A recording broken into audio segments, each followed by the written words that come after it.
جب ہم ہر طرف سے مایوس ہو جاتے ہیں اور ہمیں کوئی سہارا نہیں ملتا، جب زہر غم رگ رگ میں اترتا ہے تو درد و الم کی ٹھیس سکون و قرار چھین لیتی ہے، اور صبر و شکیب کا دامن ہاتھ سے چھوٹ جاتا ہے۔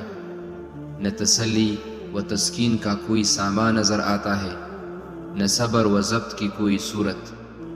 ایسی حالت میں یاس و نا امیدی کبھی جنون و دیوانگی میں مبتلا کر دیتی ہے اور کبھی موت کا سہارا ڈھونڈنے پر مجبور کر دیتی ہے۔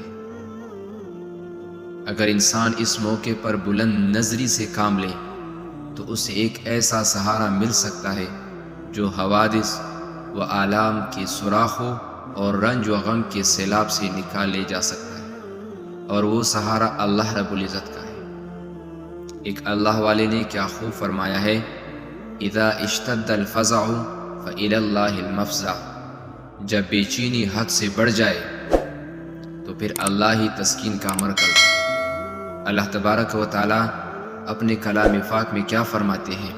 کیا کبھی ہم لوگوں نے قرآن کریم کے اوراق کو کھول کر یہ دیکھا ہے کہ اللہ رب العزت ہمیں مخاطب کر کے کیا فرما رہا ہے؟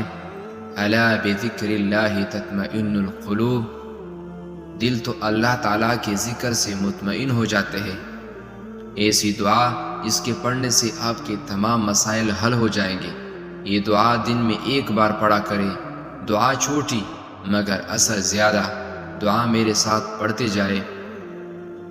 جب کوئی مشکل معاملہ یا رنج و غم پیش آئے تو یہ دعا پڑھے، اللہم لا سہل الا ما جعلته سہلا وانت تجعل الحزن اذا شئت سہلا۔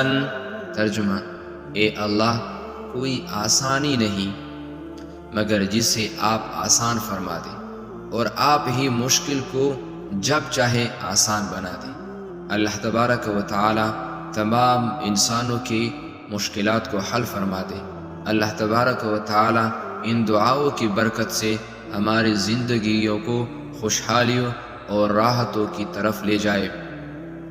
آمین یا رب العالمین۔